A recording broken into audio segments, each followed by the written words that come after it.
మొన్న 13వ తారీఖు జరిగిన ఇన్సిడెంట్ తర్వాత నేను హాస్పిటల్లో 2-3 రోజులు ఉండటం జరిగింది. ఆ టైంలో కొంచెం అంటే మా ఇంటి దగ్గర ఎవరో అనుమానాస్పదంగా తిరగటం అలా అనిపించి కొంచెం అంటే వాళ్ళందరికీ ప్రాణహాని ఉందనే అనుమానం నాకు వచ్చింది.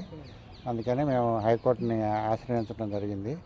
వారు ఏమన్నారంటే ఓకే, మేము ప్రొటెక్షన్ గురించి అడిగితే సరే ఇక్కడ ఎస్పీ ఆఫీస్కి, అట్లాగే తెనాలి ఏఎస్పీ, స్టేట్ ఎస్హెచ్ఓకి, అట్లాగే సిఎస్ గారికి, ఎలక్షన్ కమిషనర్ ఆఫ్ ఇండియాకి, అట్లాగే ఎలక్షన్ కమిషనర్ ఆఫ్ ఆంధ్రప్రదేశ్కి రిప్రజెంటేషన్లు ఇవ్వండి, మీకు తగిన ప్రొటెక్షన్ ఏర్పాటు చేస్తూ ఉన్నారు.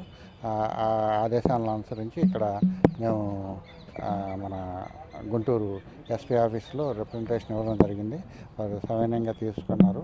వారు మాకు కావాల్సిన ప్రొటెక్షన్ ఏర్పాటు చేస్తూ ఉన్నారు.